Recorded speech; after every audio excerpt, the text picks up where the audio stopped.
وما لكم لا تقاتلون في سبيل الله والمستضعفين من الرجال والنساء والولدان الذين يقولون ربنا أخرجنا من هذه القرية الظالم أهلها واجعل لنا من لدنك وليا واجعل لنا من لدنك نصيرا.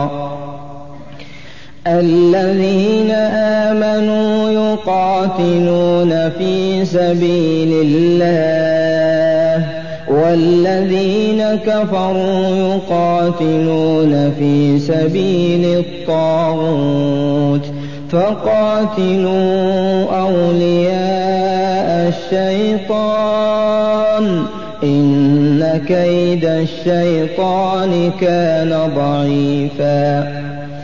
ألم تر إلى الذين قيل لهم كفوا أيديكم وأقيموا الصلاة وآتوا الزكاة فلما كتب عليهم القتال إذا فريق منهم يخشون الناس كخشية الله أو أشد خشية وقالوا ربنا لم كتبت علينا القتال لولا أخرتنا إلى أجل قريب قل متاع الدنيا قليل والآخرة خير لمن اتقى ولا تظلمون فتيلا.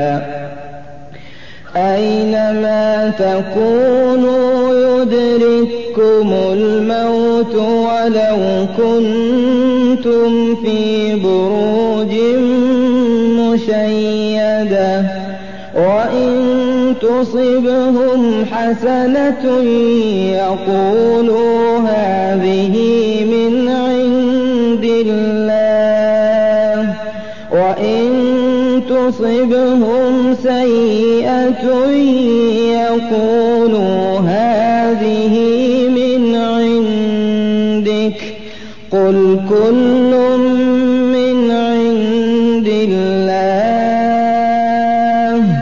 فما لهؤلاء القوم لا يكادون يفقهون حديثا.